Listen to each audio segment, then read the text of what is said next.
Students, आज हम क्षितिज का पाठ अब नहीं रही है करेंगे।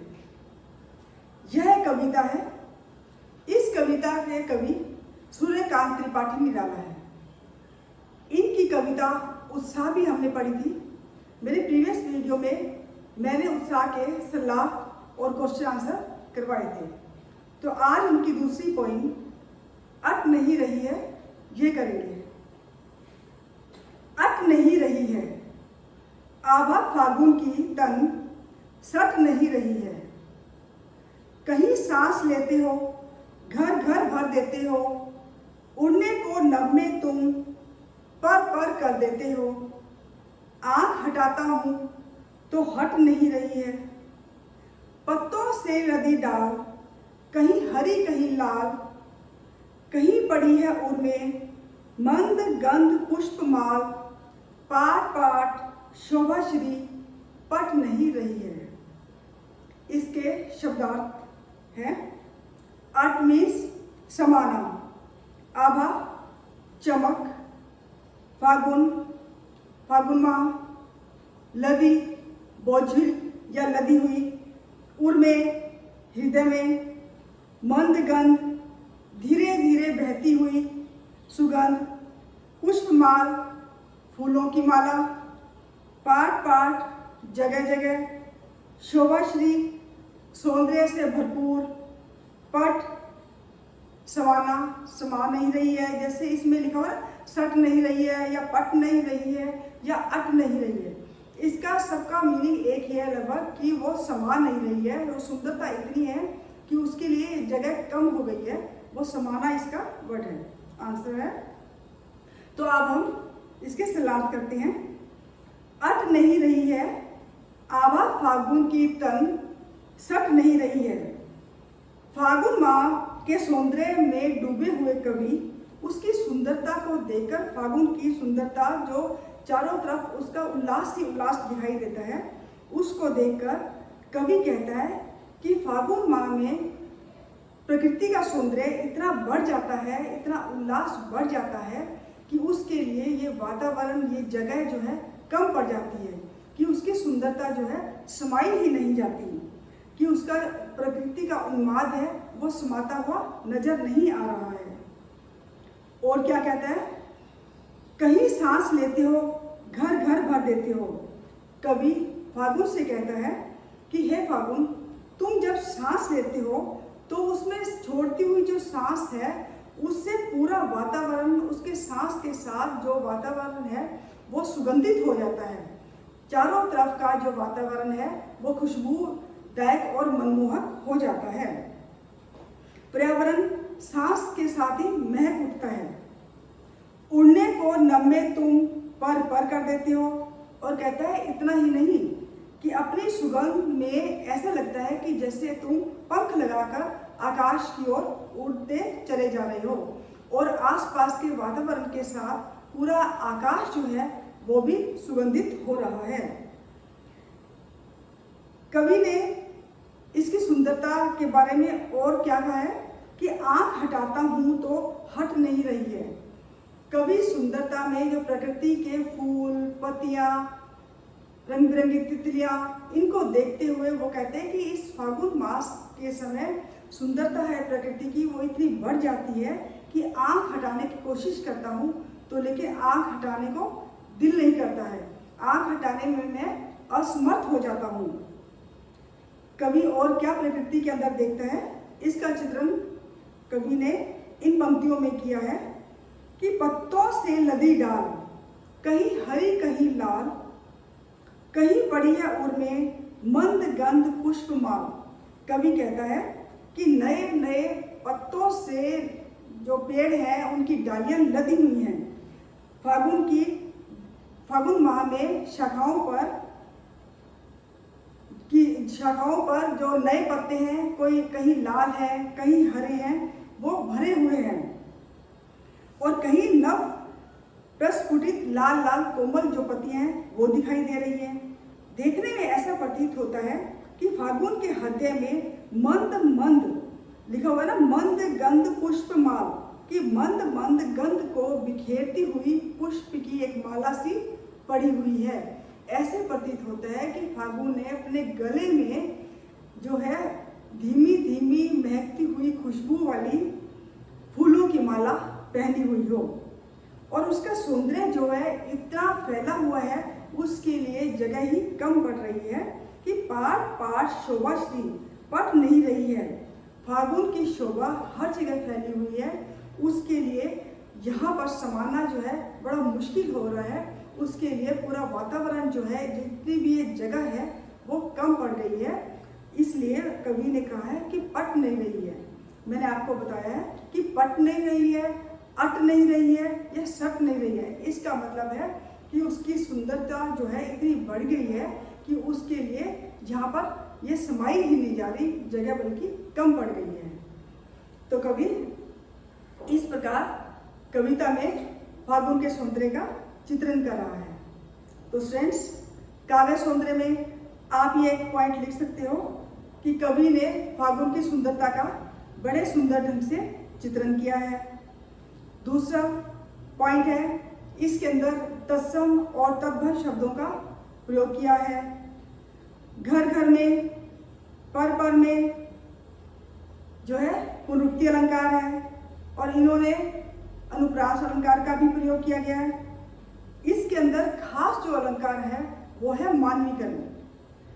जब प्रकृति मानव की तरह क्रियाकलाप करने लग जाए तो वहां पर मानवीकरण अलंकार होता है। अब पूरी कविता के अंदर कवि ने पूरा मानवीकरण किया हुआ है। जैसे घर घर भर देते हो, जब सांस लेते हो, उड़ने को लब में तुम पर पर कर देते हो, इस प्रकार की जो है सांस लेना ये है, तो ये जो बातें हैं वो मानव करते हैं। जब प्रकृति करने लग जाए तो उसमें मानवीकरण होता है। और इसके अंदर गीतात्मकता, संगीतात्मकता, लयात्मकता विद्यमान है। ये कविता कौन सी है? छायावादी कविता है। छायावादी कविता में कवि जो है हमेशा प्रकृति का सहारा लेकर अपने मानव के मन के भावों को व्यक्त करते हैं। तो फ्रेंड्स, मुझे आशा है कि आपको ये कविता समझ आ गई होगी। अब हम इसके क्वेश्चन आंसर कर लेते हैं। पाठ्य पुस्तक के आधार पर फर्स्ट क्वेश्चन है, छायावाद की एक विशेषता है अंतर मन के भावों का बाहर की दुनिया से सामंजस्य बिठाना। कविता की किन पंक्तियों को पढ़कर यह धारणा पुष्ट होती है? छायावाद में यथार्थ का चित्रण होता है, प्रकृति के माध्यम से मानव मन के विचारों को चित्रित करते हैं, मानवीकरण करते हैं। तो इनके अंदर कौन सी पंक्तियां हैं जिसमें कवि ने किया है कि फागुन माह का सांस लेना, जैसे मैंने आपको पहले काव्य सौंदर्य में बताया था, घर घर में सुगंध फैला देना। पंक्तियां कौन सी है? कहीं सांस लेते हो, घर घर भर देते हो, या आंख हटाता हूं तो हट नहीं रही है। इस प्रकार की जो लाइनें हैं उससे मालूम चलता है कि इसके अंदर छायावाद का वर्णन किया हुआ है। सेकंड क्वेश्चन है, कवि की आंख फागुन की सुंदरता से क्यों नहीं हट रही है? फागुन की प्रकृति प्राय सभी को दर्शन लाभ कराती है। फागुन के महीने में नए नए पत्ते, सुंदर सुंदर फूल खिलते हैं, चारों तरफ हरियाली ही हरियाली नजर आती है। फागुन में बसंत का यौवन होता है, मादकता होती है, प्रफुल्लता होती है। तो हर मनुष्य को ये चीज़ें आकर्षित करती हैं।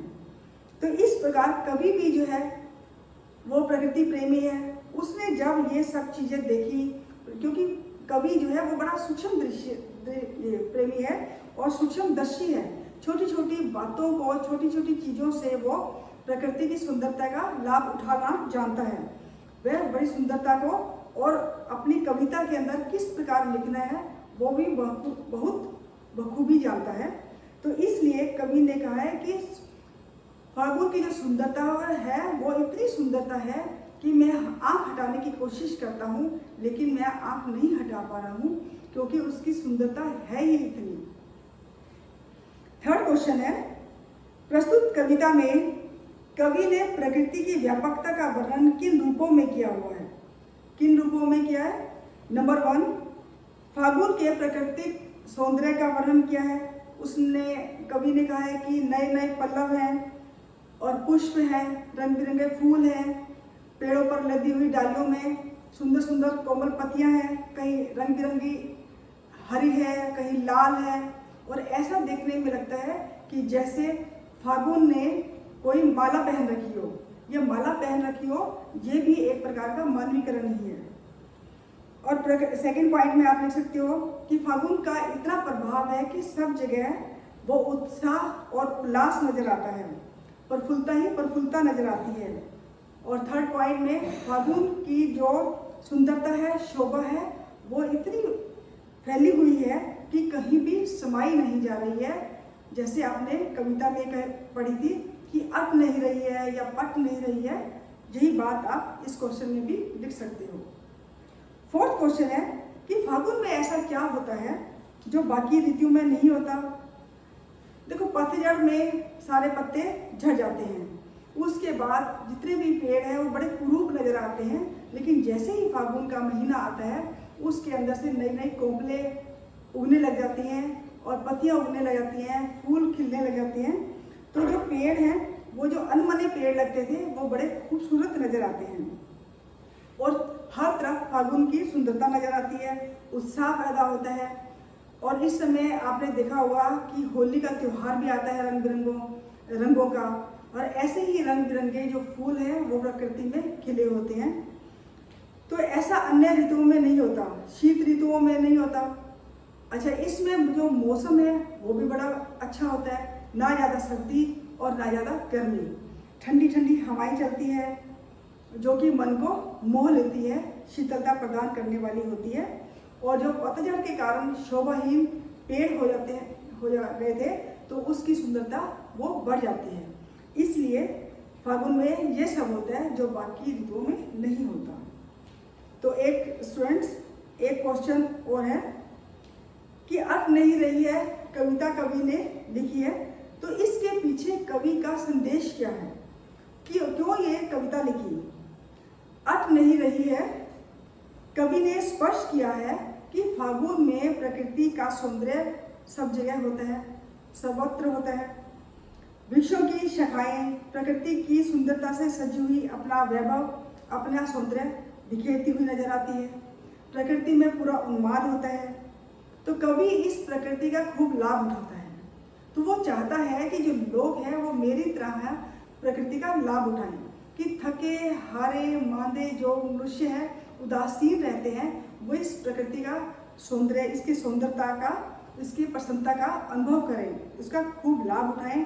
वो इतने प्रफुल्ल हो जाएं, इतने खुश हो जाएं, इतने आनंदित हो जाएं कि फागुन की सुंदरता की तरह उनकी खुशियां भी और हमारी खुशियां भी अनंत हो जाएं, वो कभी खत्म ना हो। यह कवि का संदेश है। तो स्टूडेंट, आपको ये कविता समझ आ गई होगी। मैं आशा करती हूँ कि आपको क्वेश्चन भी समझ आ गए होंगे। अगर आपको कोई क्वेश्चन से संबंधित कुछ पूछना हो तो मेरे कमेंट बॉक्स में आप कमेंट कर सकते हैं। तो आप लाइक और सब्सक्राइब भी जरूर कीजिए। Thank you and have a nice day.